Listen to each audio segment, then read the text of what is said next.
You've probably heard a Mozart piano sonata before, often admired for, well, the beautiful melodies, and sometimes they're pretty challenging technically. Hmm.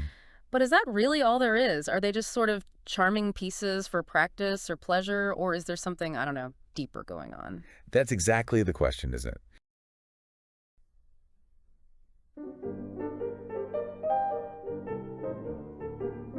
Welcome to Piano Night Studio, a podcast where music, piano, and literature come together. Here, we explore the stories behind the notes, the lives of composers and performers, and the books that have shaped the musical world.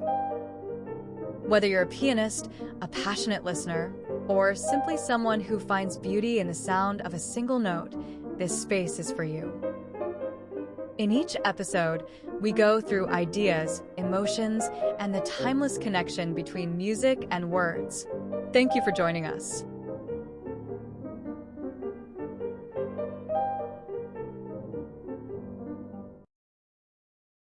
We're guided by this remarkable book that takes a truly in-depth look at these sonatas. Right. And we're not just looking at them as, finished pieces. Yeah. We want to use them as a window. A window into what, exactly? Into Mozart's evolving style, really, across his mature career, that's roughly 1774 to 1790, 18 sonatas in total. 18, okay. And crucially, understanding the world he was living in when he wrote them, the whole context. So what does this book tell us about why he wrote them? I mean, I sort of assumed it was just, pure artistic expression. Well, the book suggests his reasons weren't always quite so lofty. Ah, That's okay. right. It wasn't always just art for art's sake.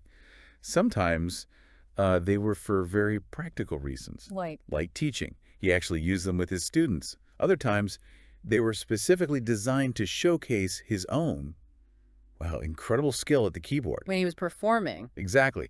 Right? To show off his virtuosity. That kind of makes him feel a bit more like a working musician, doesn't it? Not just this genius up on a pedestal. Absolutely. I mean, I think I heard he also wrote them sometimes hoping to make money. Oh, for sure.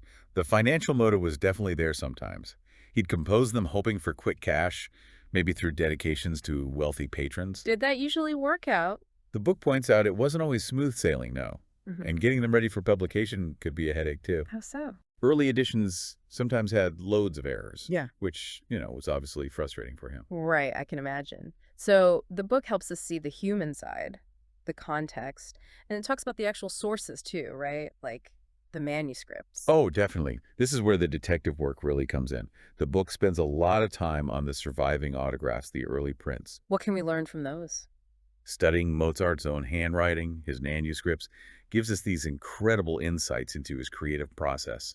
You can actually see revisions, changes he made while composing. And there have been some big discoveries just from looking at this stuff, haven't there? Huge ones. Yeah. Like the famous C minor Fantasia and Sonata, K.475 and 457. The autograph manuscript was actually lost for ages. Really lost. Yeah, totally lost. Only rediscovered in the U.S. in 1990. Wow. That's incredible. And then there's the meticulous scholarly work, like Alan Tyson studying the actual paper Mozart used. Wait, the paper. Like the brand of paper. Kinda, yeah. The watermarks, the type of paper, it completely revolutionized the dating of some really well-known sonatas. No way. Like which ones? Well, the B-flat sonata, K333, for instance, everyone thought it was from around 1778 Paris, maybe. Okay. But Tyson's paper studies definitively date it to 1783, probably Linz or Vienna. That's a 5-year difference just from the paper. That's wild. Yeah. Does that change how we think about his development? It absolutely does. It means the popular K3333332 set, the ones often grouped with it, are also likely later than we thought, probably from that same 1783 period. So this redating really shifts our perspective on the timeline, on how his musical language was evolving. Exactly. It forces a rethink. Okay, that is genuinely fascinating. So the book covers the context, the sources, and then it goes somewhere really interesting. It talks about looking at the sonatas not just structurally, but as musical orations. What's that about? Yeah, this taps into a very 18th century idea. The idea that music could be understood as a form of language, almost like giving a speech. Like rhetoric. Precisely. Theorists back then, people like Quantz and Matheson, they literally talked about music as an artificial language for communicating ideas. And this was closely linked to classical rhetoric, which educated folks like Mozart's father, Leopold, and Haydn would have definitely studied. So you're saying you can analyze a Mozart sonata using the same kind of tools you'd use for analyzing, say, a, a Ciceronian speech? That's the approach the book takes, yes. Yeah. You look at the invention, that's the invention of the musical ideas, Yeah. the themes, the motives. Okay, the building blocks. Right. Then the dispositio, how those ideas are arranged, the structure, the form of the movements. Think of it like the sections of a speech, intro, argument, conclusion. Makes sense. And finally, elocutio, the style, the expression, how the musical language is actually delivered, the articulation, dynamics, that kind of thing. Can you give an example? Think about the opening of the Rondo alla Turca again. That initial bang, that fanfare-like opening, you could see that as a musical exordium. It's designed to grab your attention immediately. Just like the start of a powerful speech. Huh. Exactly. It aims to capture the listener right from the start. So what does this all mean for us listening or playing these pieces today? It means these sonatas are just so much more than notes on a page or technical exercises, Yeah. They're deeply tied to Mozart's actual life, his circumstances. The original manuscripts can reveal secrets about how he created them. And they can even be understood through this 18th century way of thinking, like musical speeches. Right. Thinking about analyzing them not just structurally, but rhetorically, considering that inventio, dispositio, elocutio, it really raises an important question, doesn't it? Which is? What insights can this approach give us that maybe a more traditional musical analysis might miss? What new layers can we uncover?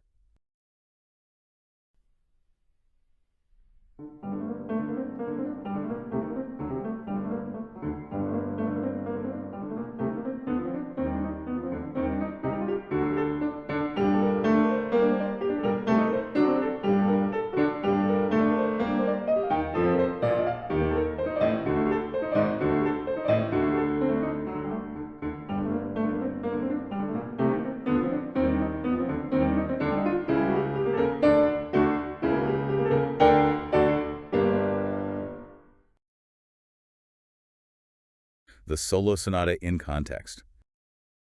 Okay, so the sources jump right in, showing there wasn't just one answer to what is a solo sonata. Views were, well, all over the place. Oh yeah, like what? Well, you've got J.A.P. Schultz in 1775. He saw it as this amazing chance to depict feelings without words. Said it could take on all characters and every expression. Okay, that sounds pretty modern almost. But then contrast that with someone earlier, like J.C. Gotchett. He basically dismissed instrumental music like the sonata. Called it a labyrinth of tones. A labyrinth? Yeah, sounding neither happy nor sad, neither touching nor moving. For him, music needed words to have any soul or meaning. Otherwise, it was just noise.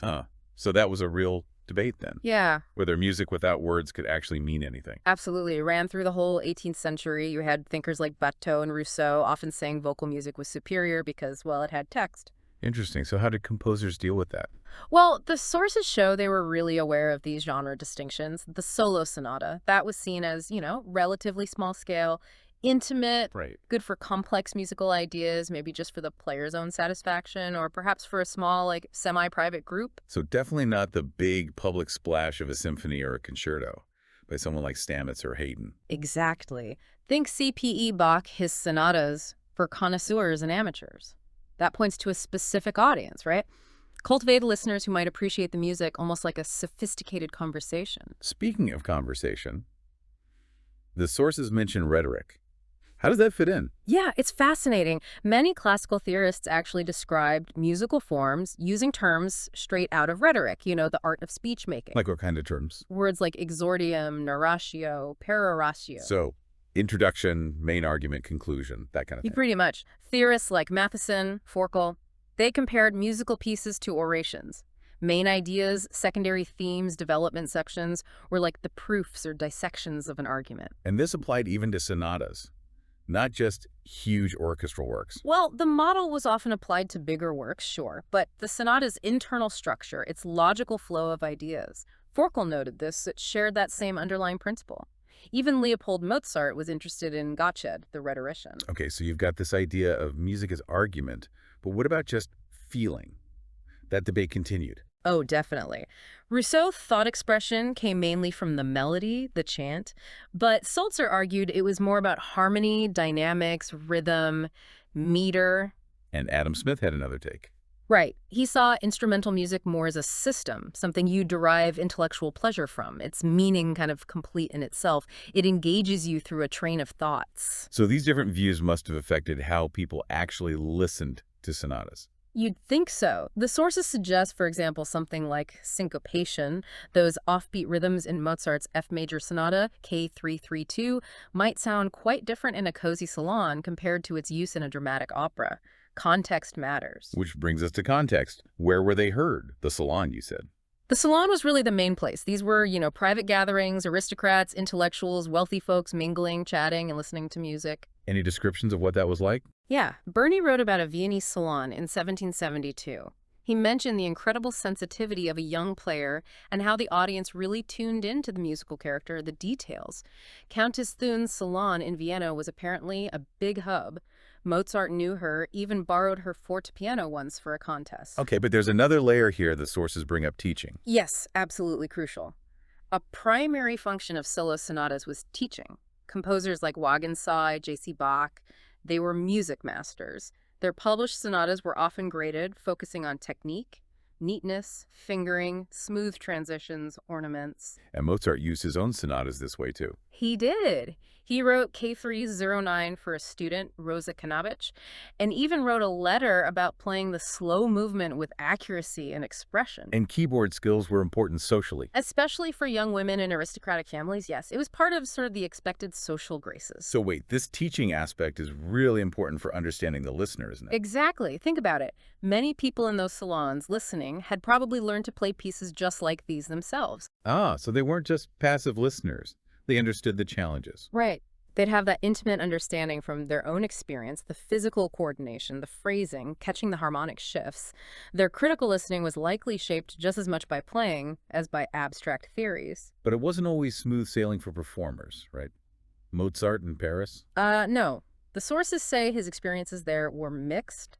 Some great musical chats, like with Count Sickington, but other times, total frustration, like with the Duchesse de Chabot, who just didn't seem to pay attention. And his music wasn't always what they wanted. Apparently not always. His A minor sonata, K310, written there, it's more complex, more contrapuntal, that maybe didn't land as well with a Parisian audience that often preferred lighter, simpler tunes.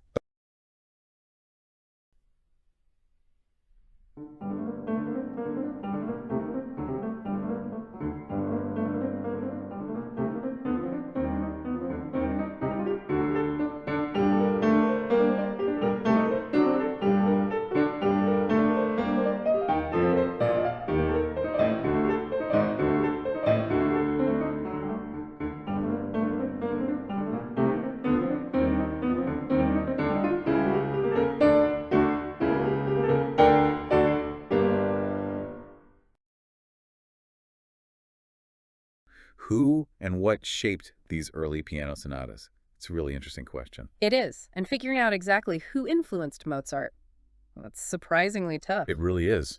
As the author points out, he was like a sponge, just absorbed music everywhere he went. Right. Not just sonatas either. Operas, quartets, symphonies. Exactly. And then you have the historical side of things. Old music publications can be confusing. Sometimes using the same numbers for different pieces. Things like that. Precisely. So knowing exactly what music was circulating, what Mozart might have actually heard or seen, it's tricky. Right. You just don't have, complete library records or anything. Not at all. So our mission for this dive, then, is to try and cut through some of that fog, unpack the most likely influences the author presents. Yeah, and see what specific musical ideas Mozart seems to have picked up. While also looking at where some maybe traditional assumptions about influence get a bit more complicated. Good plan. So where do we start? Salzburg. Early years? Makes sense. His father, Leopold, is an obvious early model, right? Absolutely. Leopold's not as maybe more traditional structurally, binary forms, repeating sections. But they definitely influenced young Wolfgang, especially the book notes and how he planned out the keys, the tonal structure within a piece. Okay. And also in Salzburg, Joseph Antonin Stepan. Yes, Stepan. The source highlights his sonatas. They apparently had a better sense of tonal balance between sections compared to some others at the time. Interesting. And his piano writing. Could be quite lyrical, apparently. Sometimes remarkably close to Mozart's later style. even using full recapitulation sometimes. Ah, bringing the main themes back home at the end, giving that sense of resolution. Exactly. Then, moving on. Paris. Mozart spent time there. Right, and encountered German expatriates Schobert, Eckert, Honauer, Raupa. He was clearly interested in their work. He even arranged some of their sonata movements into piano concertos, the K37, 39, 41 concertos. So what did he pick up from them? Well, they often favored a three-movement plan. Fast, slow, fast. Were these standards later on? Right. And they frequently used sonata form in their finales. And crucially, their expositions, the first part of sonata form, showed this emerging segmented layout. Okay, like clear paragraphs for the main musical ideas. That's a good way to put it. Yeah. And Mozart definitely adopted this kind of clear layout in his early K279, 284 sonatas, though, he already put his own stamp on how he connected those paragraphs. Always making it his own. Always. But perhaps the most significant connection the author really explores is with J.C. Bach. Johann Christian Bach, Sebastian's son, the London Bach. That's the one. Mozart met him in London as a boy, clearly admired him, used his music for teaching later on. And the source really zeroes in on Bach's Opus 5 sonatas as having a direct impact. Yes, definitely. The author details several ways this influence shows up. Well, Bach used clear sectionalization within sonata form, made the different paragraphs stand out. Oh. He had a real gift for beautiful lyrical themes.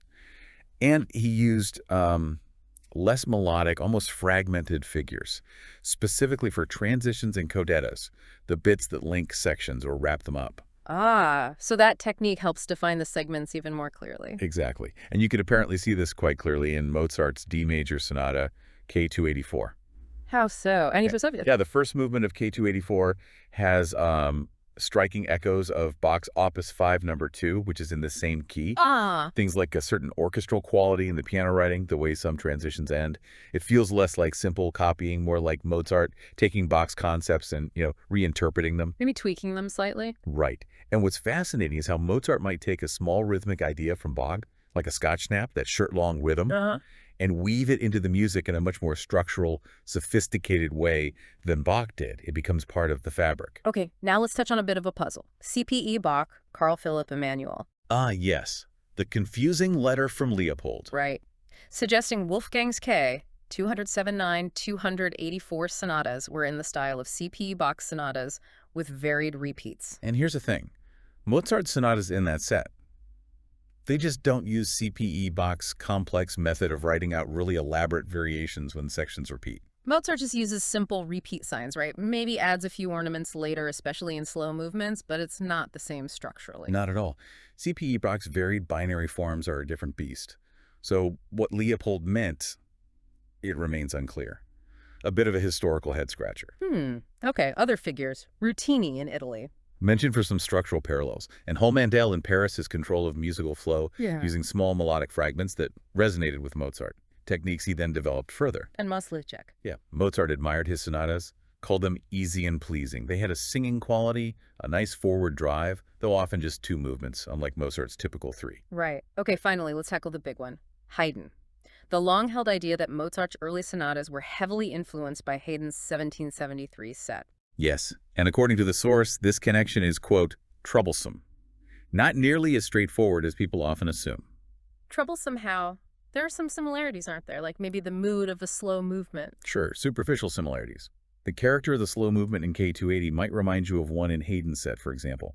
But structurally, when you look closer, quite different. So not direct imitation. The author suggests it's more complex. Maybe a kind of response, maybe even Mozart misreading some of Haydn's ideas. Can you give an example?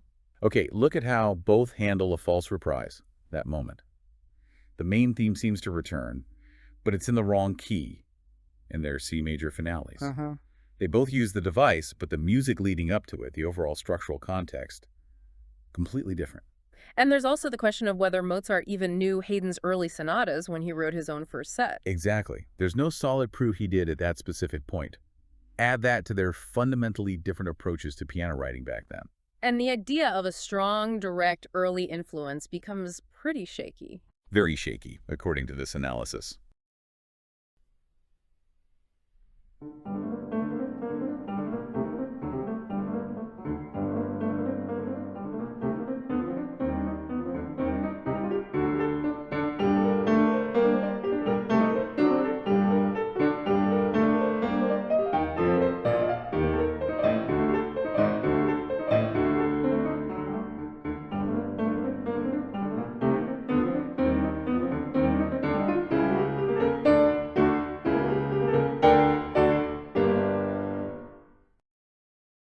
6 sonatas, K279-84.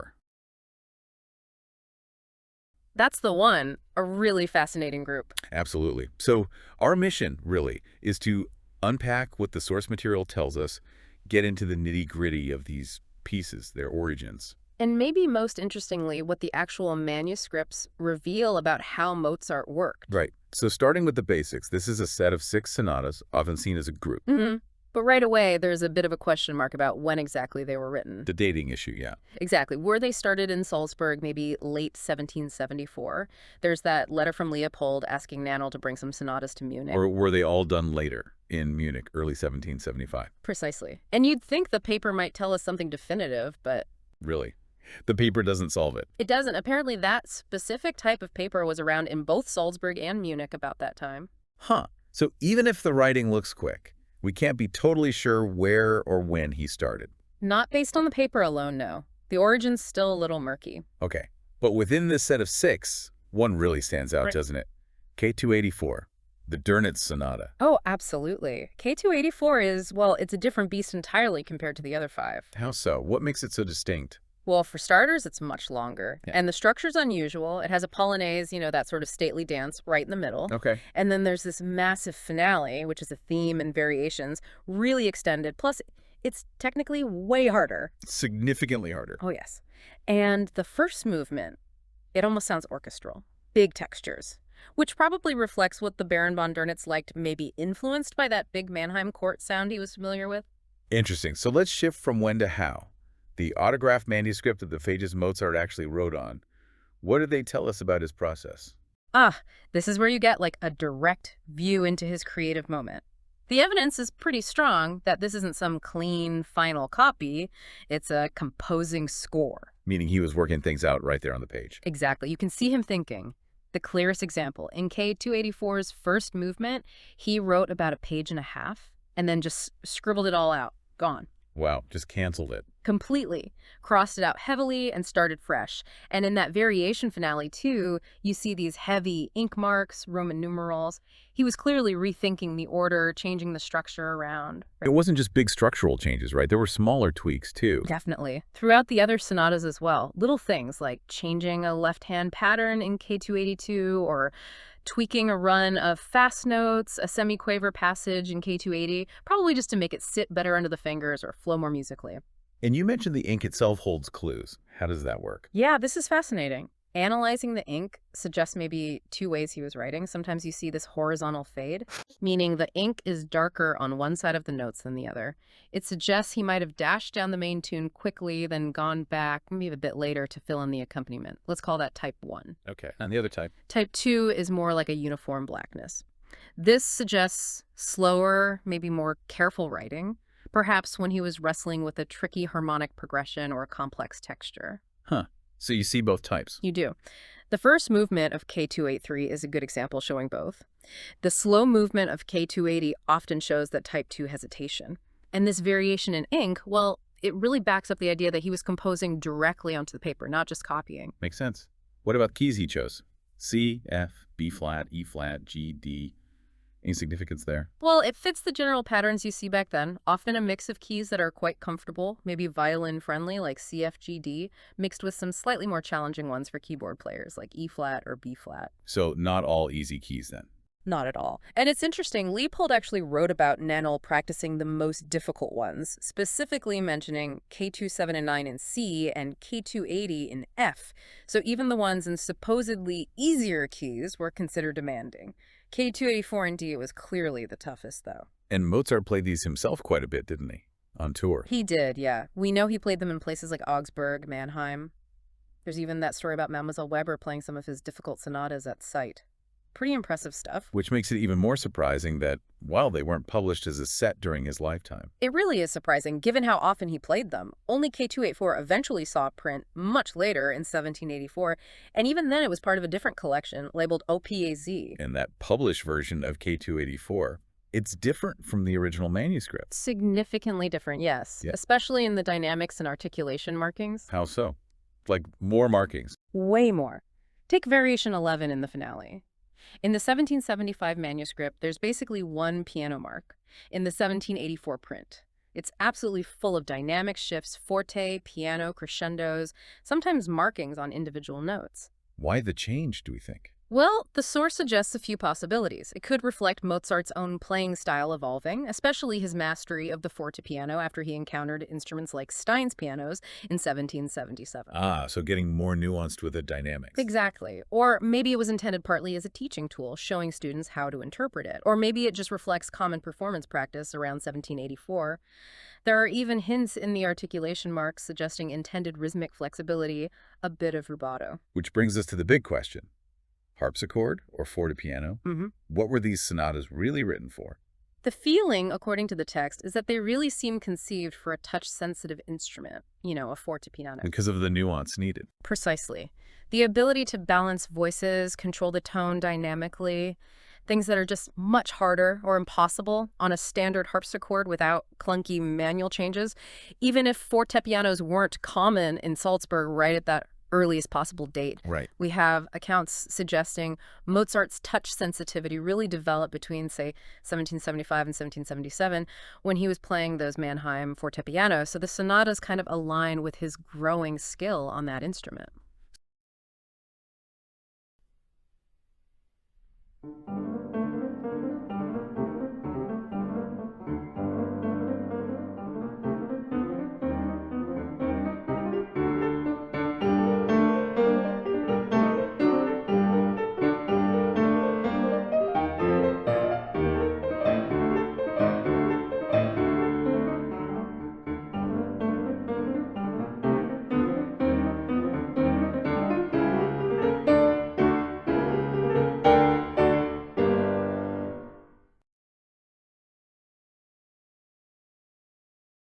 Our goal is really to trace the story of these three Mozart piano sonatas, K309, K311, and the A minor K310. Exactly. From when they were composed during that big Mannheim and Paris trip of Mozart's in 1777-79. All the way through to how they were first published, which, well, it wasn't exactly a smooth process. More on that later. It sounds fascinating. And these three, they were all written relatively close together, within about a year. Yeah, that's right. Less than a year, actually. K309 and K311 seem to have been wrapped up by mid-November 1777 in Mannheim. Okay.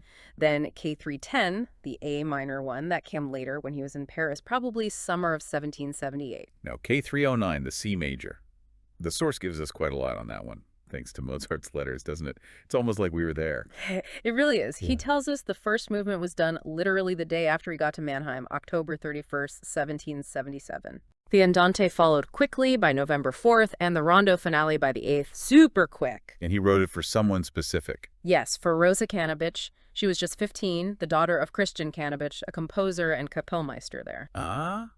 And didn't he describe her quite vividly, comparing her to the music itself? He did. It's charming. He said she was pretty, charming, intelligent, amiable, and then she is exactly like the Andante. Quite a statement. That's lovely. And he mentioned how she played it. Both Rosa and his sister Nannerl, apparently, played that Andante with utmost expression. He really stressed that this meant playing it with exact dynamics, the louds and softs, the fortepiano contrasts. Which was a big feature of that movement. Definitely. Maybe reflecting the newer pianos he was using, too, with more dynamic range. It was a key part of the piece. And his father, Leopold, apparently found it unusual. He called K309 a strange composition. He did. Both Leopold and Nannerl pointed out what they called the Mannheim style. Right. What did that mean in practice? Well, things like the opening rocket figure, that fast ascending arpeggio full of energy, and textures that sound almost orchestral, like loud, full ensemble bits contrasted with quieter solo lines, plus some less predictable phrasing, maybe some harmonic turns that felt a bit strange back then. Interesting. But for the other two sonatas, K311 and K310, the letters aren't quite so helpful. Much less so. K311 gets a brief mention connected to a Mademoiselle Josepha Freisinger, but that's about it. And K310, the A minor, no mention in the letters about its composition at all. So if the letters don't tell the whole story, how do we know what Mozart really wrote? Autographs become crucial then, I imagine. Absolutely vital. Now, for K309, the original manuscript is lost, sadly. Leopold's copy is the closest we have. Okay. But, and this is important, the autographs for K311 and K310 do survive. One's in Krakow, the other in New York. And they even tell us something about where he was. Yeah, different paper types. One's on Salzburg paper, the other Paris paper. So having these originals lets scholars piece together Mozart's actual intentions, the notes, the dynamics, everything. Okay, so we have the sonatas composed 77, 78. Eventually they get published. And this is where things get messy. Oh, you could say that. Around 1782, a friend of Mozart's in Paris, Franz Joseph Heine, published them together as Opus the Fourth. But the source material basically says this edition was bad. Quite inaccurate, lamentable even. It's putting it mildly. It was riddled with errors, slurs all over the place or missing, dynamics inconsistent or just absent, staccato marks wrong. Specific examples. Oh yeah, sloppy engraving work. In K310's slow movement, some passages written in alto clef got printed an octave too low. Completely changes the harmony. Wow. In K311, articulation marks are inconsistent, accidentals missing or wrong, and maybe the worst in the K310 finale, they literally repeated some bars, creating harmonic nonsense. Just wrong. And thinking back to K309 with Mozart insisting on exact dynamics. Right. Leopold's copy shows lots of detailed dynamics. Heine's printed version, almost none. It just flattens the music. It's pretty clear Mozart never saw or approved this edition. So who was to blame? Just a bad engraver. Probably not just that. The source suggests the engraver, a Mademoiselle Fleury, did decent work otherwise. The likely culprit seems to be a bad manuscript copy that Heine worked from. An intermediate copy. Exactly. Probably lost now, but likely made in a hurry by someone inexperienced who missed tons of details, dynamics, slurs, articulation, and just couldn't read alto clef properly or even count bars correctly.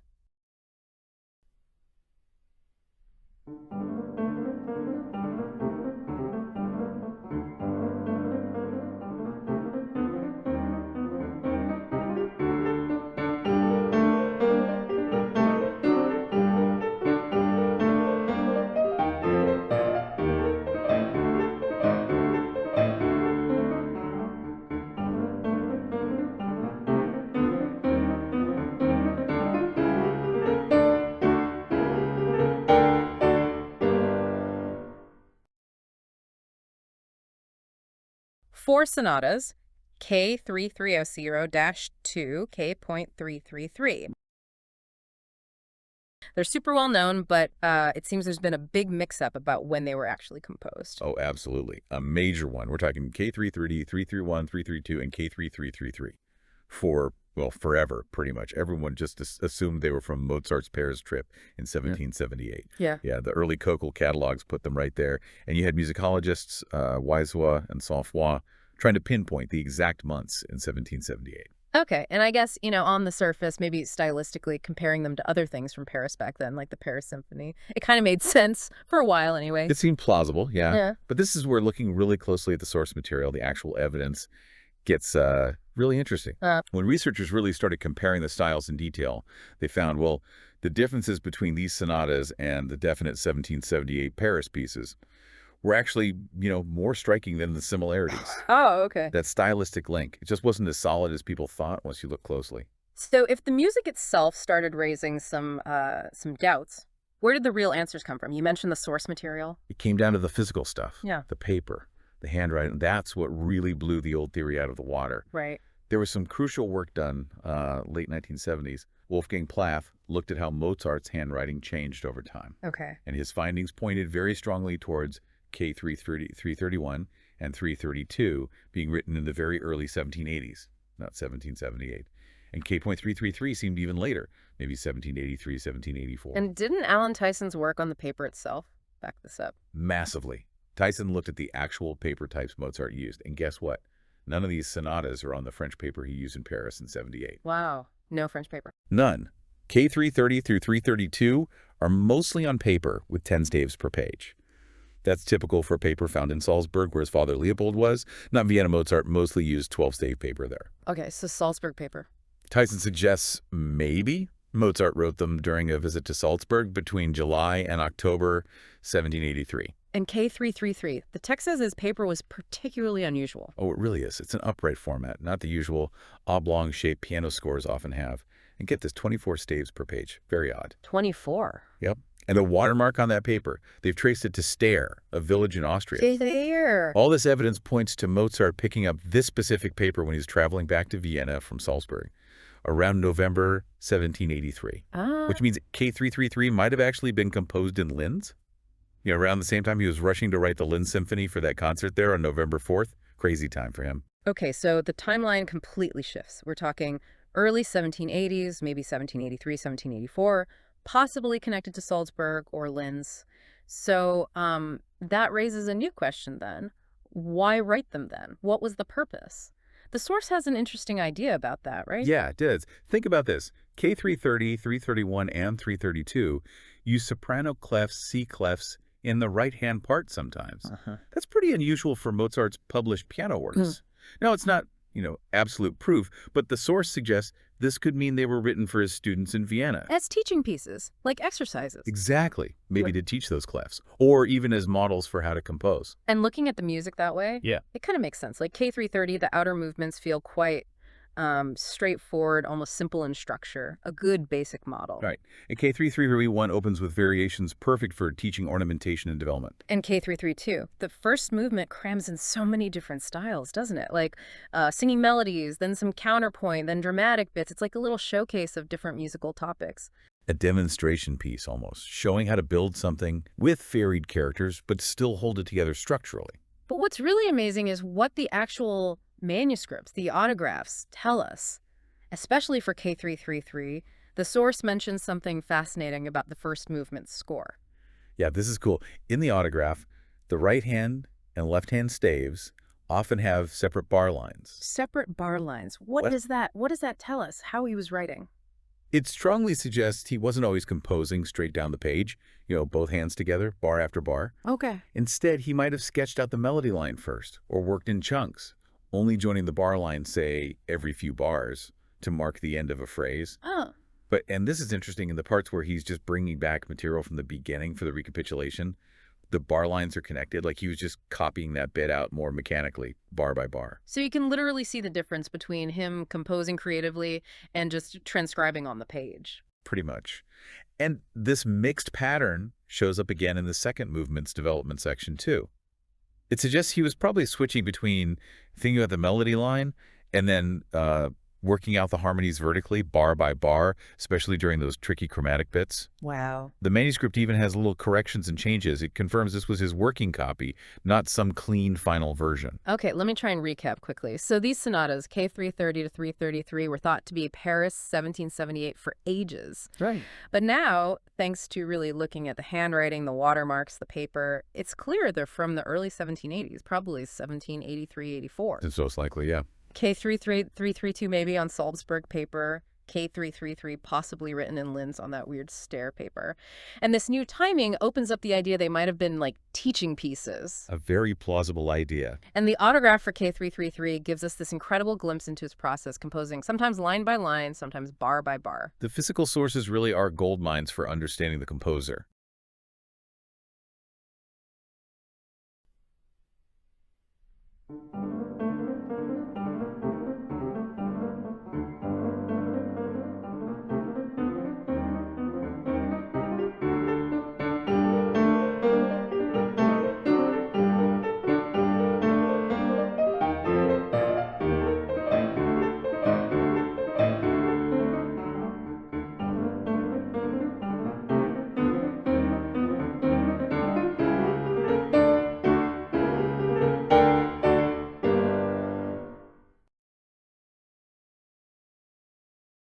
Chapter 6.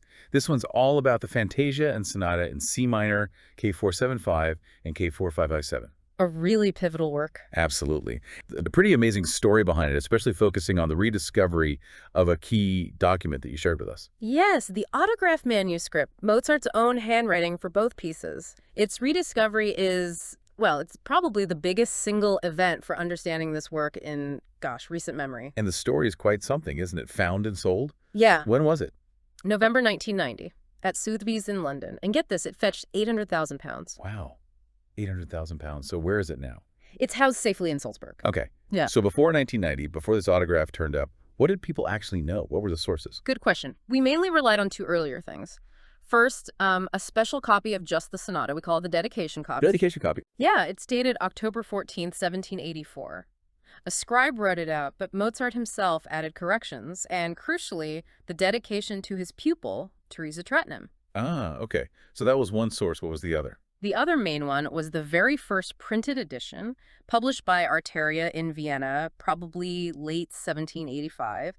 And importantly, that Arteria edition was the first time the Fantasia and the Sonata appeared together as a pair. Right. So we think of them as K-4, 5, 4, 5, 7, Fantasia and Sonata. But you're saying that pairing came with the publication. They weren't written together initially. Exactly right. The sources prove it. Mozart kept his own list, his thematic catalog, right? Mm-hmm. Well, in there, the Fantasia is listed separately, dated May 1785. May 85. And the Sonata is listed with its date, October 1784, so a good 7 months earlier. 7 months apart. And the rediscovered autograph nails this down. Even though someone later bound them together, the actual paper Mozart used is different. Different inks, too, between the Sonata parts and the Fantasia. Like physical proof. Concrete evidence, yeah. So sometime in 1785, Mozart must have thought, I'll put this new Fantasia before the Sonata I wrote last year. Made it a kind of dramatic introduction for the publication. Okay, that's clear. So he writes the Sonata, then months later the Fantasia, then decides to publish them together via Arteria. Did he change things between his original manuscript, the autograph, and what Arteria printed? Oh, absolutely. And this is where having the autograph is just invaluable. Mozart definitely revised the Sonata for publication. How so? He added much more detail, things like dynamics, louds and softs and articulation markings like slurs or staccato dots, more guidance for the performer. Okay, more performance details. But also, more significantly, he actually changed some notes, particularly how he wrote out the embellishments, those little decorative bits, especially when sections repeat in the slow movement, the adagio. He tweaked octave placements in the finale, too. Little adjustments, but important ones. Fascinating. So this autograph, showing all these details, how did it vanish for so long? You said it was rediscovered in 1990. Where was it? Oh, it's quite a story. After Mozart died, his widow Constanze sold a huge batch of manuscripts to a publisher, Johann Anton André, around 1799. Right. André had it, published his own edition from it. Then it seems to have changed hands a few times.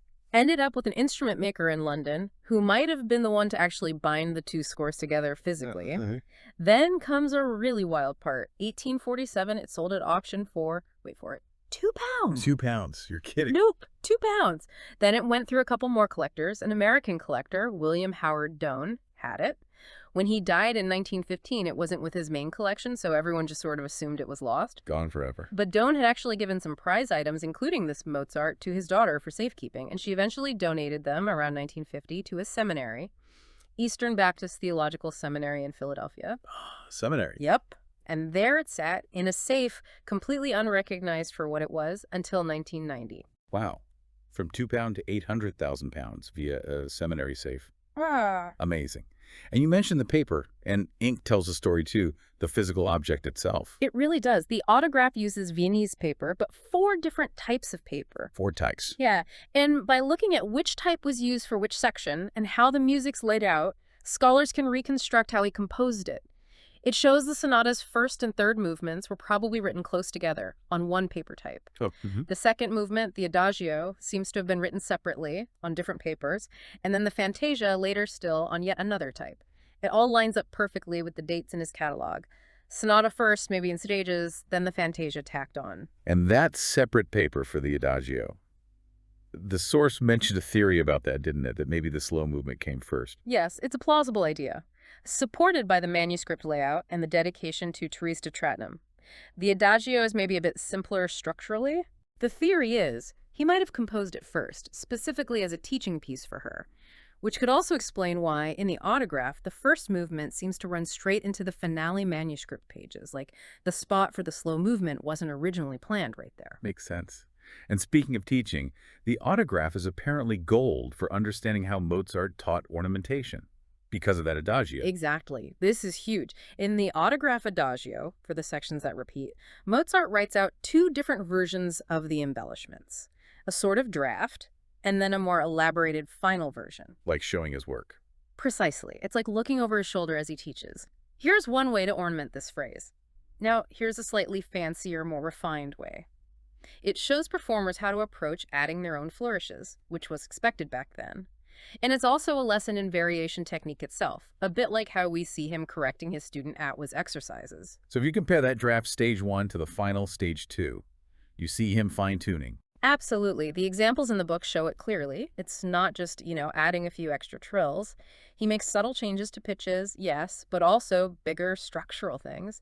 He literally moved whole bars of music around between the draft and final versions in the Adagio. Moved entire bars. Yeah. To improve the flow or maybe heighten an expressive moment, it shows him actively editing, polishing, strengthening the piece before it went to Arteria for printing. It's real insight into his compositional process. Even the ink can offer clues. It seems so. Sometimes the way the ink looks suggests he may have, say, sketched the harmony first, then filled in the melody, or maybe wrote a long melody line in one go. Tiny forensic clues about his working method. So it really boils down to this. Yeah. One document, rediscovered, completely changed how we understand this major Mozart work. Fundamentally, yes. It clarified the timeline, proved the Fantasia and Sonata were separate creations initially, showed us Mozart's own revisions, revealed his detailed editing process, especially in the Adagio, and even gave us hints about his teaching, all from one manuscript. So we've taken our deep dive into K.475457, guided by this incredible autograph story. And I think what's really striking isn't just the price tag or the dramatic history of the paper. No, it's what the paper tells us. Exactly. How a single document can unlock so much about genius, about the creative process, about teaching, about revision. It's quite profound. It really is.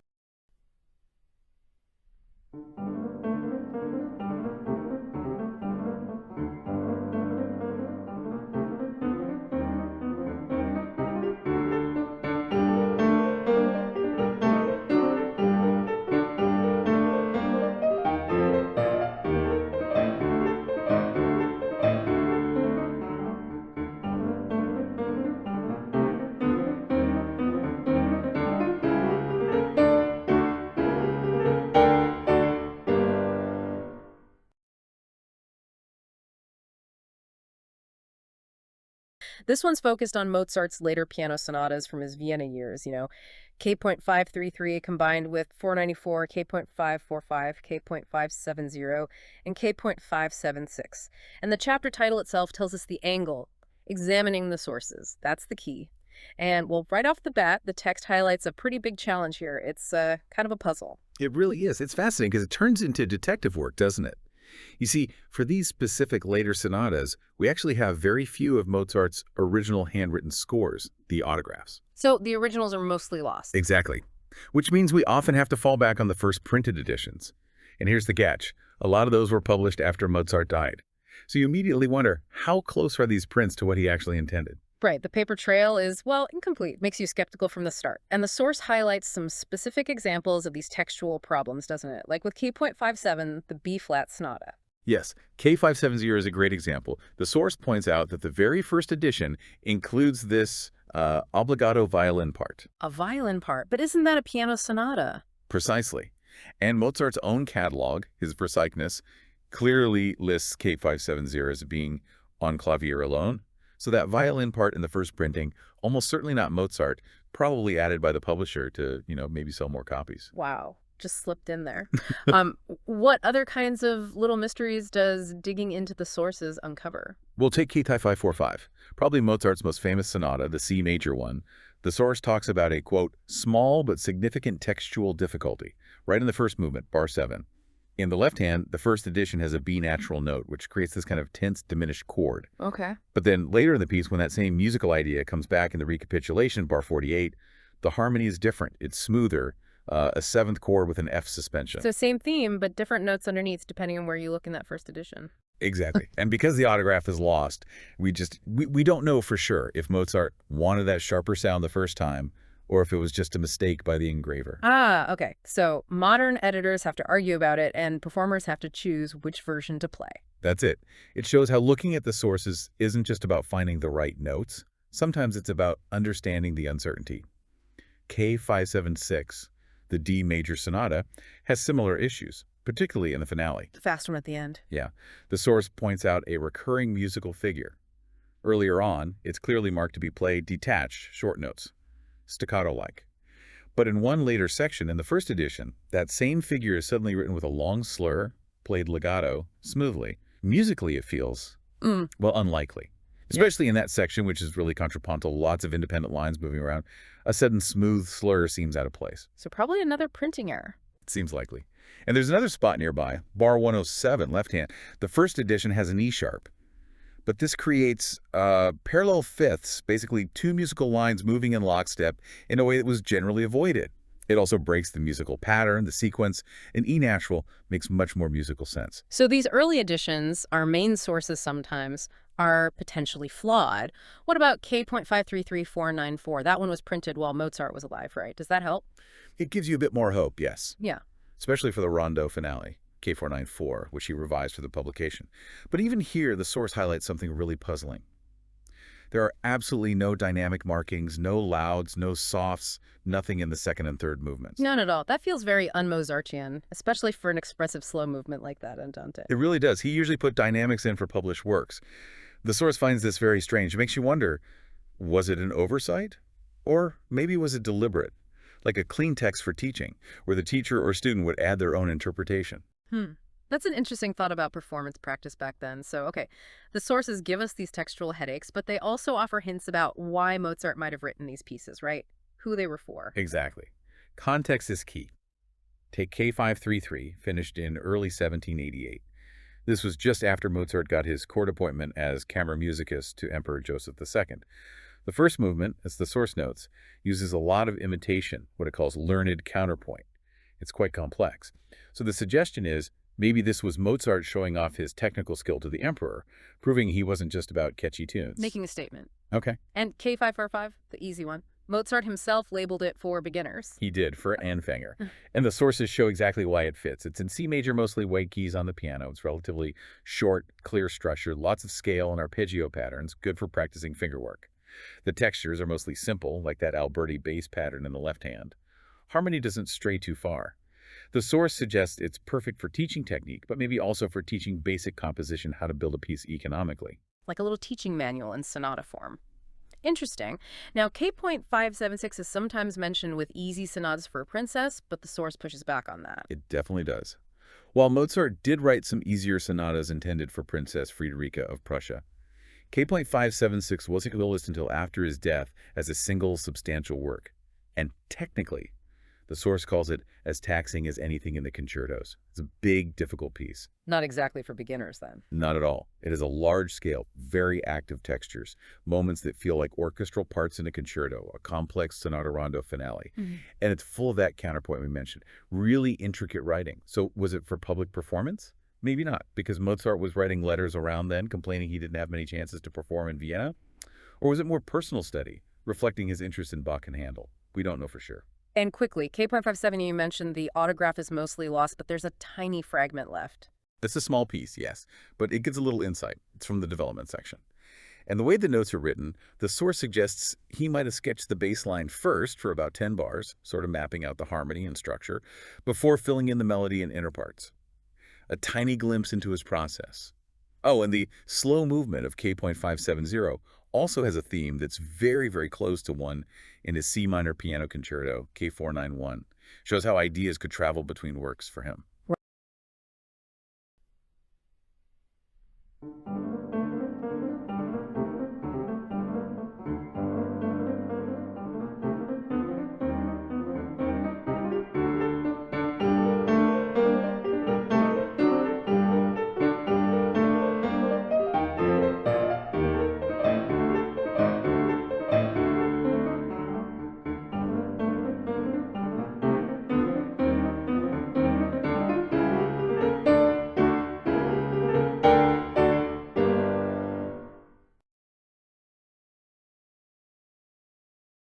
We start with these really early mentions.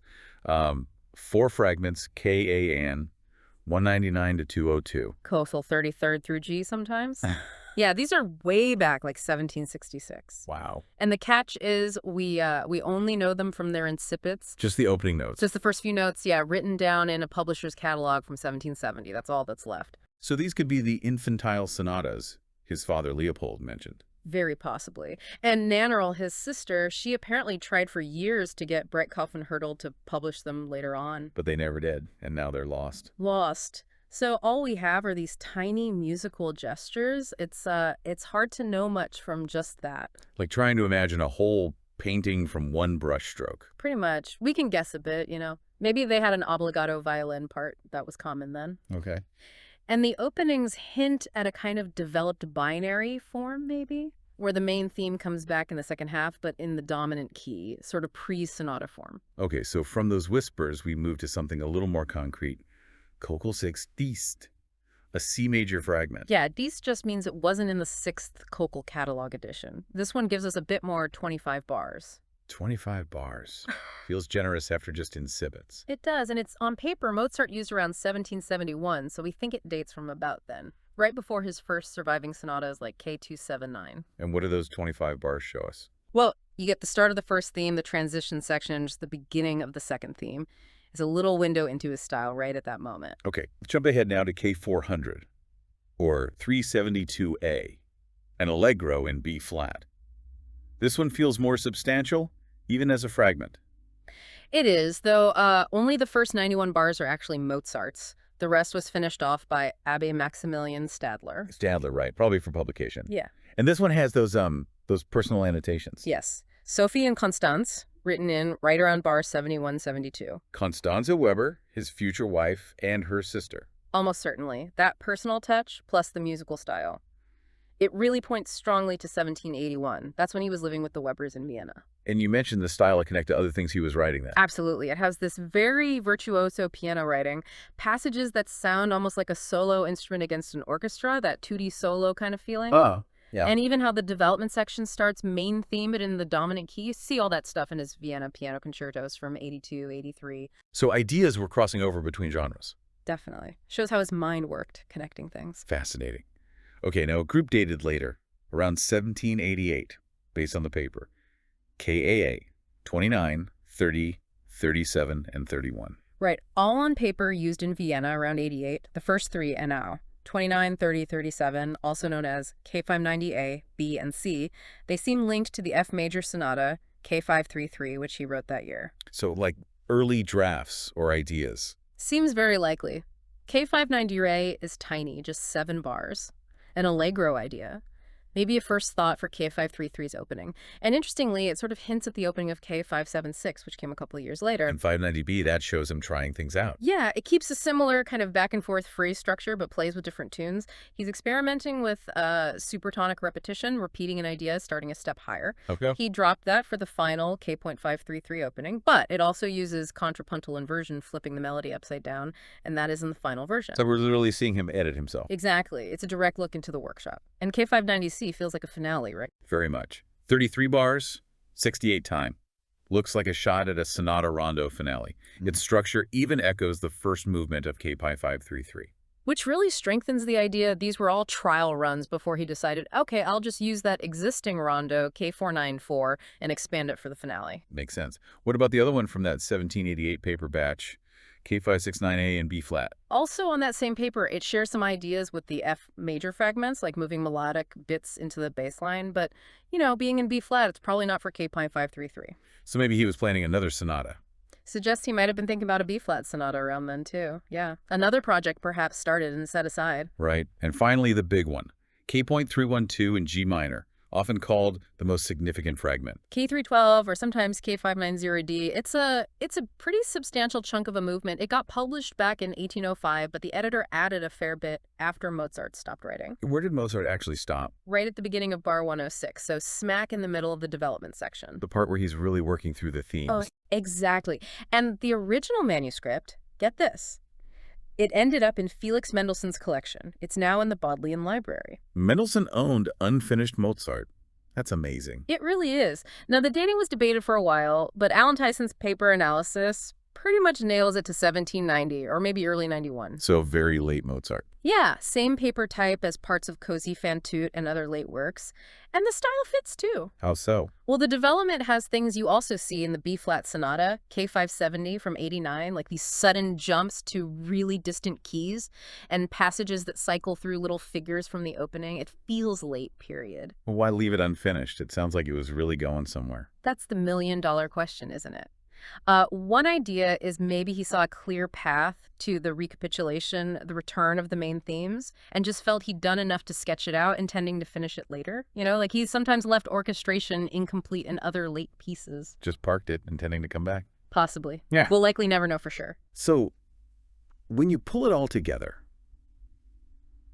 what does looking at all these bits and pieces really show us? Well, think about it. From those lost incipits mentioned in letters, that little 25-bar C major glimpse. The K400 with the names Constance and Sophie scribbled in, linking to the concertos. Those 1788 sketches where you see him actively trying out ideas for K533, even foreshadowing K576. And then this big late G minor piece, K312, owned by Mendelssohn, dated right near the end of his life. It gives you this unique perspective, doesn't it? It's not just the finished product. No, it really is like peeking over his shoulder in the workshop. You see the ideas bubbling up. You see his style changing over decades. You see the personal connections, the experiments, the paths not taken. Even for Mozart, it wasn't all effortless genius flowing perfectly onto the page first time. He was refining, discarding, rethinking.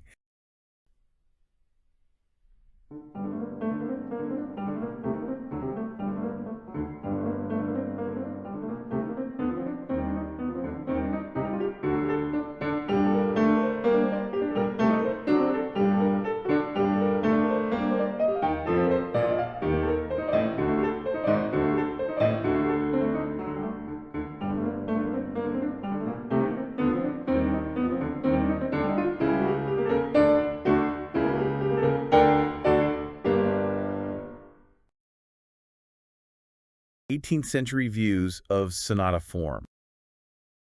Think theorists like Adolf Bernhard Marx, the view that really became dominant. The three-part structure. Exactly. Exposition, development, recapitulation.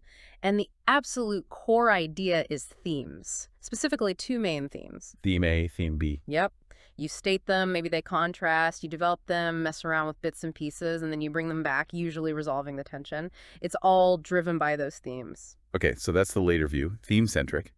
But this chapter says Mozart's contemporaries saw it differently. Fundamentally differently. People writing during Mozart's time, like Heinrich Christoph Koch or Francesco Galeazzi, they talked about a two-section form, not three. Two sections. How did that work? Well, section one is basically the exposition. You present your main musical ideas, your phrases, you establish the home key, the tonic, and then you move to a related key. Usually the dominant, right? Or the relative major if it's minor. Typically, yeah. So the main job of section one is setting up that key contrast, establishing the tonal poles. Okay, and section two. Section 2 covers what we call development and recapitulation. It starts off exploring keys near the one you ended section 1 in. That's the development part, tonally speaking. Still kind of working with the tension from section 1's key change. Exactly. And then the crucial part, it brings back material from section 1, but now, importantly, it's all in the original home key, the tonic. That's the resolution, the recapitulation part. So the huge difference here, and the book makes this really clear, is the driving force. For them, it wasn't themes, it was tonality. Precisely. The whole drama was about moving away from the tonic key and then finding your way back, resolving that large-scale harmonic tension. Themes were obviously important. They're what you actually hear moment to moment. Right. The chapter calls them the main thing to be appreciated by the listener locally, but they weren't seen as the big structural pillars. They were more like actors playing roles within that big tonal plot. That makes sense. It shifts the focus. Yeah. How does this play out in Mozart's actual sonatas? The chapter gives examples, right? It does, and they're great illustrations. Look at K.283 in G major. The first section moves G to D major, fine, but mainly uses one core theme. Then the second section actually introduces new thematic ideas in the development part. Which seems weird if you're just counting themes returning. Exactly, but totally logical if the goal is tonal exploration before the big return to G major.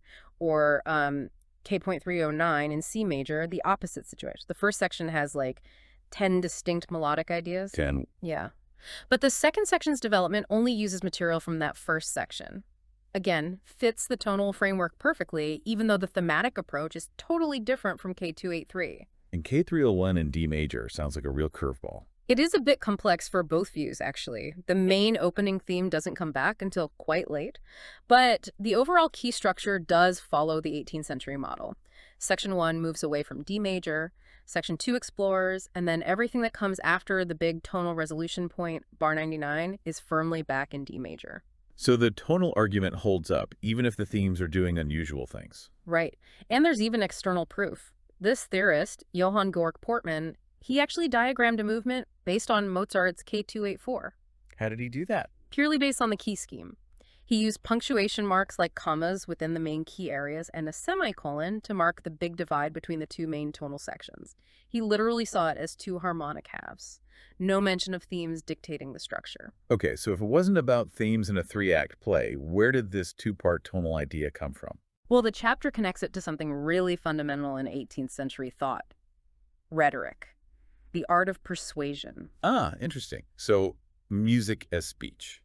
Kind of, yeah. Theorists like Matheson, Forkel, Koch, Galeazzi, they often talked about music as a language or an oration in sound, a clang reed. And this wasn't just theoretical. No, it reflects their education. Think about Leopold Mozart, Wolfgang's father. He studied grammar, rhetoric, philosophy, law.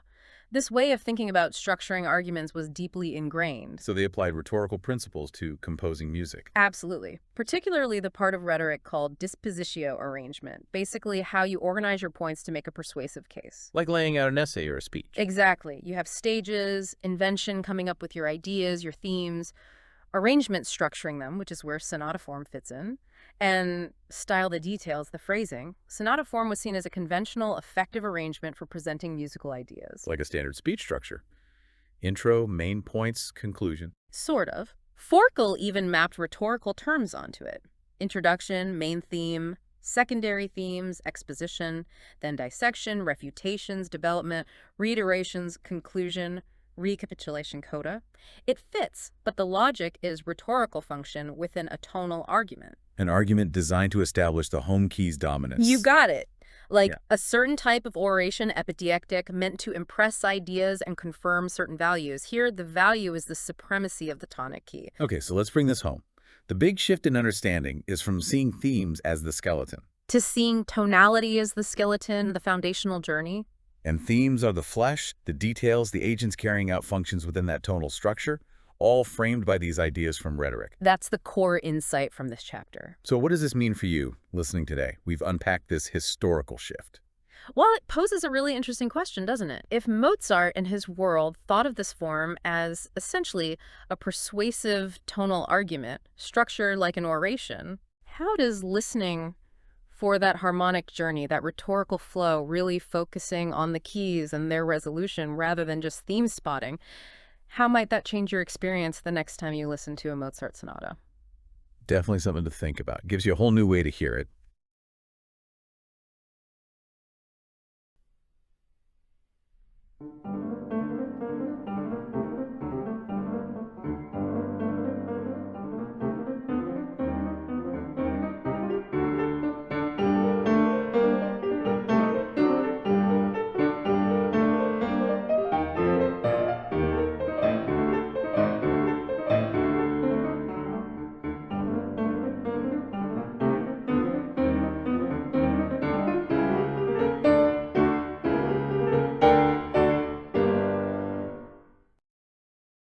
Chapter 10. Yeah, this one's titled Pre-compositional Choices, the Rhetorical Inventio.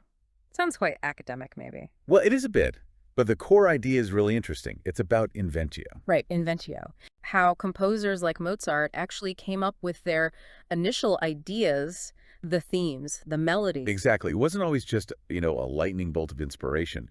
The source explores how ideas from classical rhetoric, from ancient Greece and Rome, might have influenced this. Shaping the ideas before they even hit the page. Precisely. And the source focuses on three key concepts from that tradition. Okay, what are they? Inventio, which is about invention, finding the material. Then dispositio, that's the arrangement or structure. Got it. And the third? And elocutio, which covers the style, the way it's expressed. Okay, inventio, dispositio, elocutio. So the simple way to think about it might be, step 1, invent a theme, inventio. Step 2, arrange it, dispositio. Step 3, polish the style, Elocutio. That's the intuitive way, perhaps. You find a tune, then you work it out. And the source does point to examples, right? Like in Mozart's K.333 sonata, you hear the themes, and then you notice the structure, the flow, repeating patterns. That seems like the working out phase, the dispositio and elocutio part. It certainly looks that way on the surface. Inspiration first, craftsmanship second. And this is where it gets really interesting. The source says, hang on, it's probably more tangled up than that. Yeah, it brings in some heavy hitters from rhetoric, like Quintilian and Cicero. Okay, what did they add to this? Well, Quintilian apparently linked inventio, finding ideas very closely to judging them. He even questioned if you could invent something without already thinking about how you'll use it. Ah, so the idea itself has implications for its later use right from the start. Exactly. And Cicero stressed something similar. The material you invent, your inventio, has to be suitable for the development you have planned. It's connected. So the initial spark, the light bulb moment, isn't just the tune in isolation. It's the tune conceived with its potential journey in mind. That seems to be the argument, which brings up Aristotle, doesn't it? The source connects this to his ideas, too. How so? Aristotle talked about different ways of being convincing, different kinds of proofs. Right. The source highlights his distinction. You can have something that's convincing just by itself, a strong, simple statement, maybe. Like a primary proof. Yes, versus something that becomes convincing because it's proven by combining other ideas. Think logic, like building an argument, maybe a syllogism. Okay, so proof through combination. And the source suggests that kind of proof, the combination one, is really important in music, like counterpoint. You mean combining different musical lines or ideas? Exactly. Each line might be good on its own, but when you combine them skillfully, you create something, well, more complex and convincing on another level. Okay, let's make this concrete. How does this play out in Mozart? The source uses some sonata examples. It does. It contrasts K.281 and K.570. K.281 first. What happens there? In K.281, the opening theme is presented very directly. It's strong, compelling on its own, like that primary proof idea. And it doesn't get combined much later. Not in the same way, no. It develops, but it doesn't seem designed for complex, contrapuntal combination with other main themes. Okay, but K.570 is different. Very different, according to the source. K.570 also starts with a strong tune, but later on. Yes. Later, Mozart brings that opening tune back, but he combines it simultaneously with this busy running countermelody. Wow, okay, so playing at the same time. Right. And the argument is this probably wasn't just a happy accident. Mozart likely designed that opening K.570 theme, knowing it could combine effectively like this later. So the inventio included its potential for combination, creating that sort of secondary combined proof. That's the idea, like a musical syllogism almost. The invention wasn't just the melody line, but the line designed for interaction. That's fascinating. It shifts how you think about where an idea comes from. Now, how do they actually invent these ideas, before writing them down? Well, we don't have tons of sketches for the sonatas specifically, but the source looks at composition theory from the 18th century. What did those theories say? Many of them made a distinction between a simple underlying structure, like a basic melody or harmonic pattern, a skeleton, and the final figured melody. The embellished version, like dressing up the skeleton? Kinda, yeah, like adding the details. Treatises actually showed how you could take a simple descending line or a basic chord progression and sort of flesh it out with ornaments and rhythms to get the final theme. And the source finds examples of this in Mozart. It suggests that themes in sonatas like K.283 or K.457 might be built on these simpler foundations, a basic melodic shape or a core harmonic idea. Which again seems to blur the lines between inventing the idea, inventio, and arranging it, dispositio. Absolutely. Because if your initial invention is a simple harmonic plan, that's also a structural decision about the arrangement. The two are happening almost side by side. Or even planning simple repetition within a phrase. Right. That's part of the melody you invent, the inventio. But it's also a technique of arrangement, of dispositio. It seems for Mozart, the initial idea was rarely isolated. It was connected to how it would function, how it would combine, how it would evolve in the piece. Yes. Much like a skilled speaker plans their points based on how they'll build their argument. The invention serves the overall design.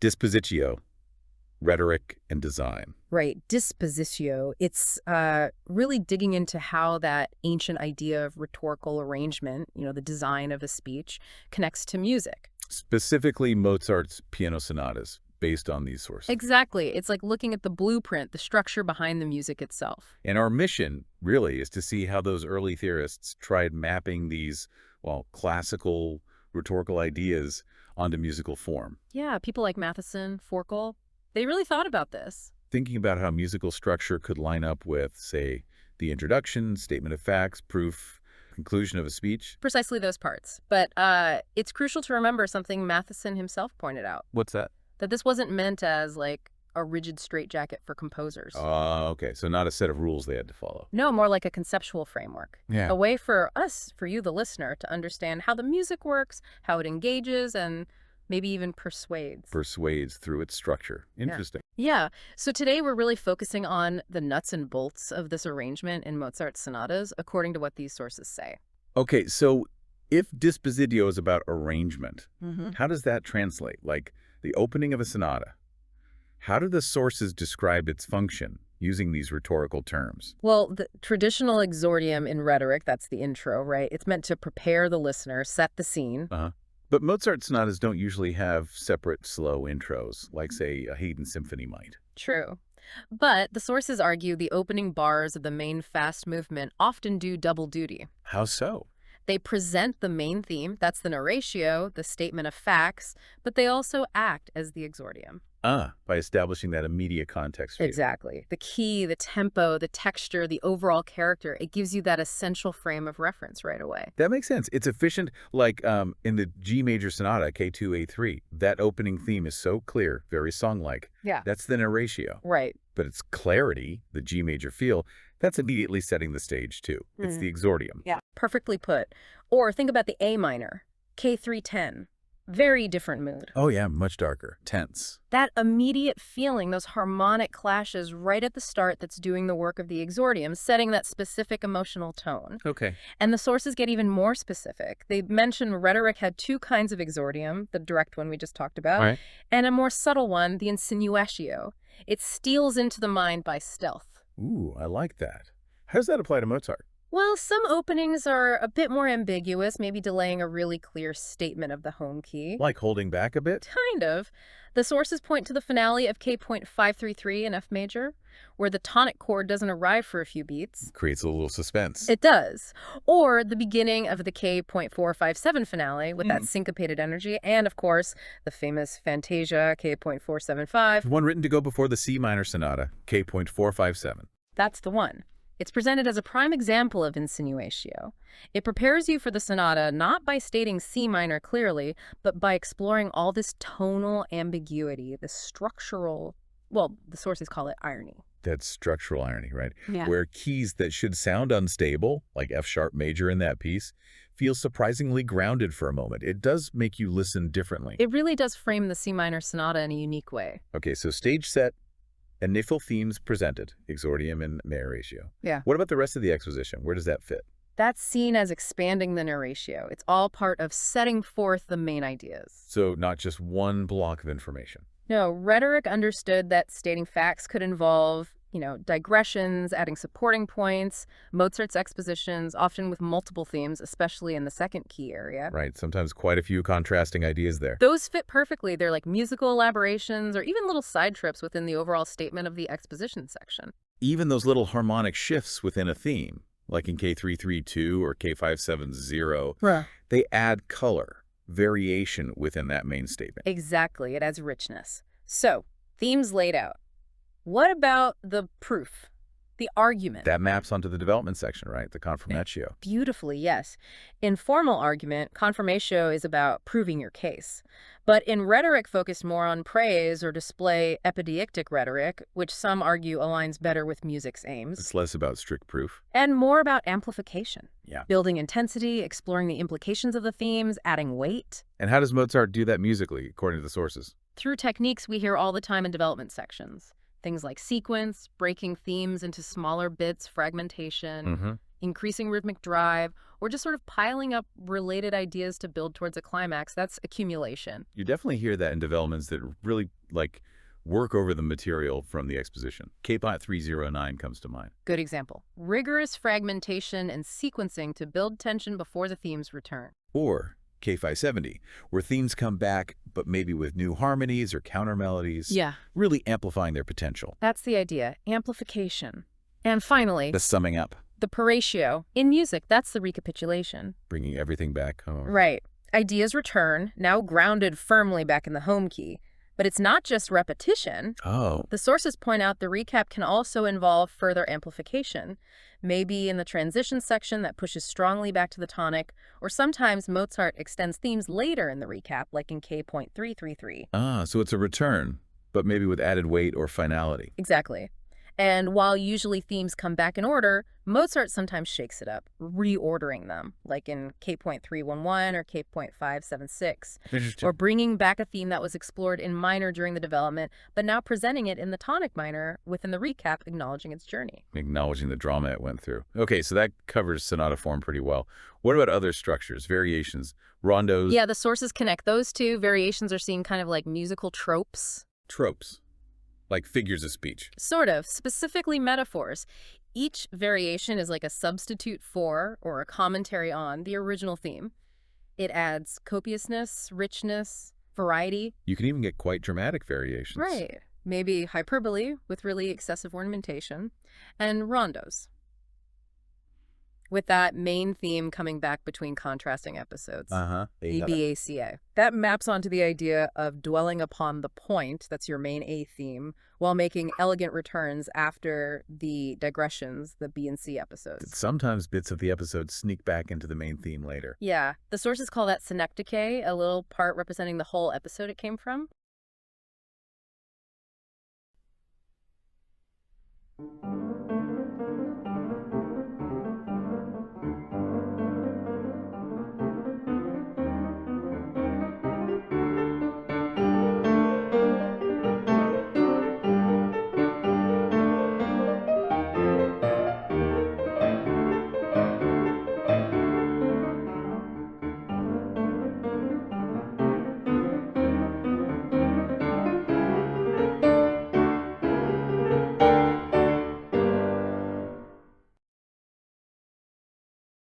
The rhetorical elocutio. Elocutio sounds quite formal. What's the main idea here? Well, it's really about looking at Mozart's music through the lens of classical rhetoric, specifically elocutio, which is, the art of shaping language, how you actually construct sentences and polish them. Ah, so it's not just the what, but the how.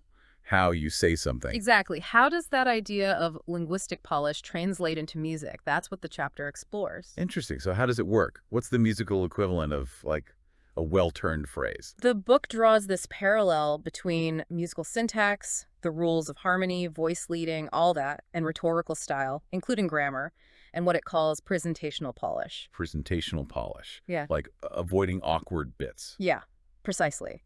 In rhetoric, you'd avoid ugly juxtapositions. In music, it means really careful part writing, making sure dissonances resolve correctly, that the harmony flows smoothly. It creates a well-knit, connected style. Yeah, it's the phrase, yeah.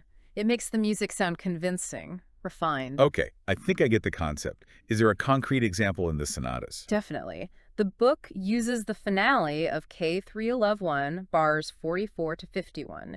If you listen, you hear how smooth the melody is, how the different lines work together perfectly, the counterpoint, and the dissonances, the little tensions, they resolve really gracefully.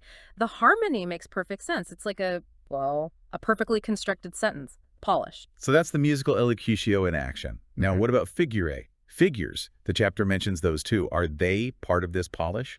Yes, but in a specific way. Think of them as adornments, like figures of speech and language. They're not the fundamental structure, but the embellishments added on top. Cicero and other rhetoricians made that distinction. So decorations. Decorations, yeah, and also things like development techniques. The book mentions two main types, just adding non-harmonic notes to decorate a line, or developing an idea through, say, repeating it in sequence or breaking it into fragments. Okay, decoration and development. But it says before you even get to those figures, composers think about something else. Periodicity. Right. Periodicity is basically the sentence structure of the music, how musical ideas are grouped into phrases and periods, and how they come to points of rest. Points of rest, like punctuation. Exactly like punctuation. Kernberger, a theorist from the time, explicitly made that analogy to speech. Just like a sentence ends and you grasp the thought, a musical period ends with a cadence, giving your ear a sense of completion. And Rappel was big on this, too. Yeah, Joseph Rappel. Yeah. His theories were influential. He talked about the preference for nice, symmetrical 2-bar or 4-bar phrases, but also how composers dealt with irregular phrases. How do they deal with them? Sometimes they'd sort of smooth them out, maybe by repeating a bit or balancing an odd phrase length later on. And Mozart actually does this. Oh, absolutely. The chapter points to examples like the minuets in K282, where you can contrast regular and irregular phrasing, or K.331's minuet, where he stretches out a phrase. Also, K.309 and K.283 show different ways he handles or creates phrase expansions or smooths irregularities. It was practical craft. Got it. So structure first, then the figures. And these figures were common knowledge. Yeah, theorists like Matheson wrote about them extensively. It connects back to that whole figure and layer tradition, musica poetica, this idea of music as a kind of rhetorical art, a form of discourse. And Forkel, the Bach biographer, he made a useful distinction. He did. He talked about figures of speech versus figures of thought. Figures of speech are more about surface adornment, like embellishing a melody when it repeats, as you see in K.281 or K.284 reprises. Okay. And figures of thought. Those are techniques that actually shape the musical argument, things like fragmentation or sequence that really drive the development of ideas. They affect the structure more deeply. The chapter lists a bunch of rhetorical terms applied to music.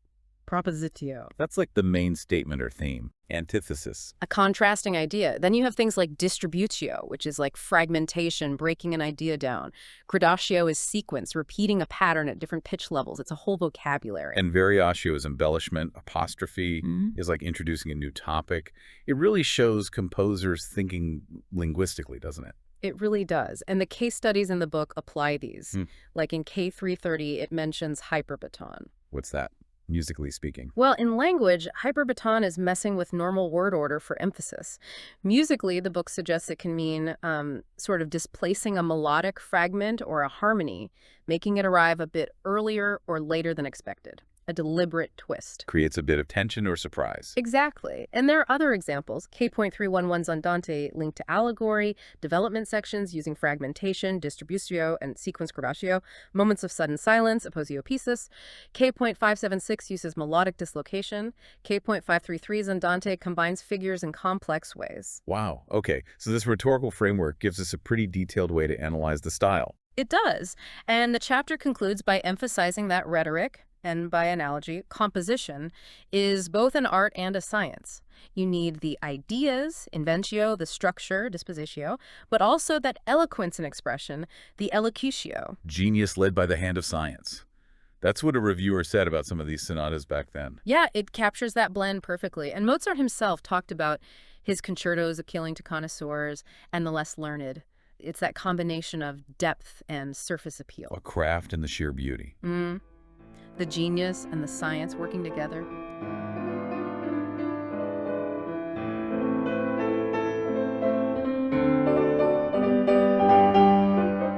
Thank you so much for listening.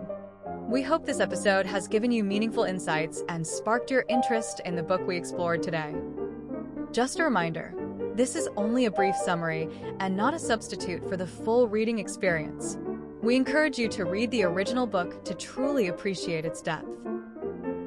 If you found this content helpful, don't forget to subscribe and turn on the notification bell so you won't miss future episodes.